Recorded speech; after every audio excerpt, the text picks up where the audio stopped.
ఎక్కడ చూసినా ప్రశుభమయం. ఏమిటో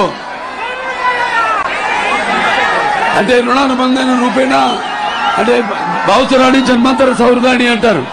అంటే ఒక మనిషి మీద ఉన్న పోయిన జన్మలో అనుబంధంతో పరిచయంతో ఈ జన్మలో కొంతమందిని పొందగలుగుతాం ఆ వాసనతో. కానీ ఇన్ని లక్షల కోట్ల మంది జనం యొక్క అభిమానాన్ని పొందడం అంటే అది మీకు నాకు ఏ విడదీయలేని అనుబంధమో, ఏ రుణానుబంధమో, ఏ జన్మల అనుబంధమో కదా నాకు అనిపిస్తుంది. మరి పసుపు అంటే శుభానికి సూచకం, అలాగే పసుపు అంటే ఒక ఆనంద వేడుకకు ఆహ్వాన గీతం, అలాగే పసుపు అంటే మంచి ఆరోగ్యానికి ఒక గొప్ప ఆయుర్వేద మన తెలుగుదేశం పార్టీ. మరి ఆనాడు రామారావు గారు చలనచిత్ర రంగంలో తిరుగులేని మగటం లేని మహారాజుగా వెలుగుతూనే మరి ఆనాడు ఆయన ఈ యొక్క చలనచిత్ర పరిశ్రమ నుంచి నిష్క్రమించి అలాగే ఈ రాజకీయ రంగంలోకి అడుగుపెట్టి మరి అంతవరకు ప్రతి తెలుగు బిడ్డ తెలుగు మట్టి గడ్డ కూడా నేను తెలుగు వాణ్ణి అని సగర్భంగా చెప్పుకునే దమ్ము, ధైర్యం, తెగువ, సత్తువ, అహంకారానికి బదులు పెట్టి సానబెట్టి బయటికి తీసుకొచ్చి చెప్పించిన తెలుగు తేజం నందమూరి తారక రామారావు గారు. అలాగే ప్రతి తెలుగు బిడ్డ బొట్టు ఉడక ముందే రాజకీయ అవగాహన చైతన్యం తీసుకొచ్చిన ఒక తెలుగు మహనీయుడు మన ఎన్టీ రామారావు గారు. ఆయన రాజకీయాల్లోకి వచ్చాక ఆయన ప్రవేశపెట్టిన పథకాలు ఎంతో సాహసోపేతమైనవి, అంతే అలాగే ఎంతో ఉపయోగకరమైనవి, సానుకూలమైనవి కూడా. ఎన్టీ రామారావు రాజకీయాల్లోకి రాకముందు వచ్చిన తర్వాత ఆయన ప్రవేశపెట్టిన పథకాలు ప్రతి ఏ పార్టీ అధికారంలోకి వచ్చినా ఇక్కడే కాదు దేశవ్యాప్తంగా కూడా వాటిల్లో ప్రవేశపెట్టి అమలు చేస్తేనే తప్ప వాళ్ళకి భవిష్యత్తు లేదు. అటువంటి ఎన్టీ రామారావు గారు మరి అదే ఒక పెద్దవాడి బాధ తెలిసిన అన్న ఆయనే, అలాగే ఒక జనం భవితకు భవిష్యత్తు ఇచ్చిన అన్న ఆయనే, అలాగే తనకు అండగా నిలిచిన మహిళలకు ఆడపడుచులకు ఆర్థిక బలం ఇచ్చిన అన్న కూడా ఆయనే.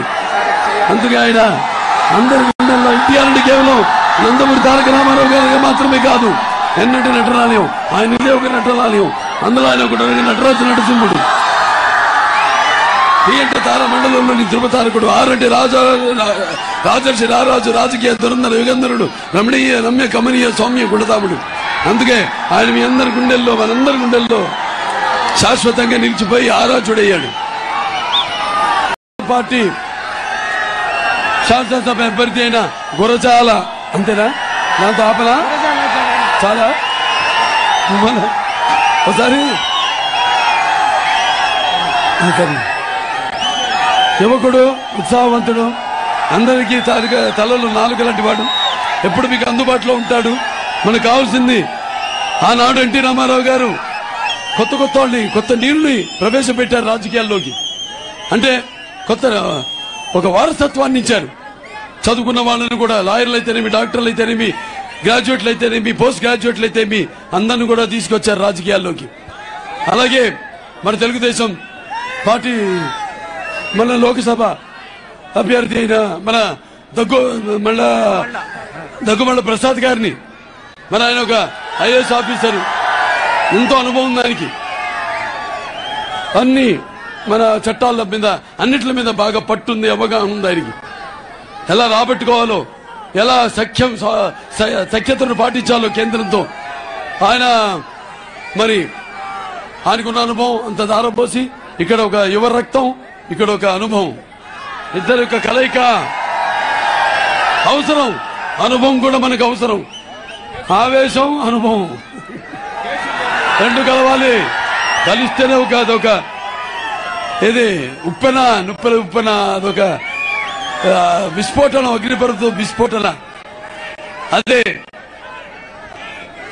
ఒక భావి, ఒక కొత్త రాజకీయ ప్రస్తావనకు ఒక నాంది. కాబట్టి మీరందరూ కూడా 2 ఓట్లు మన సైకిల్ గుర్తుకు వేసి మన తెలుగుదేశం పార్టీ అభ్యర్థి ఉన్నట్టు శాసనసభ అభ్యర్థిని అలాగే సీరియల్ నంబర్ 1 మన శాసనసభ అభ్యర్థి అయిన గురజాలని తమ్ముడు గురజాలని ఆయన కూడా serial. Admission open for BKG to 8th standard. Sumanthi Jain Private School, Sumanthi Nagar. Contact 9900454423 and 6360949127. Admission open for 1st to 10th standard at Shri Shri Ravishankar Vidya Mandir BVN Central Public School. KGF contact 9448236947 or 8553385567.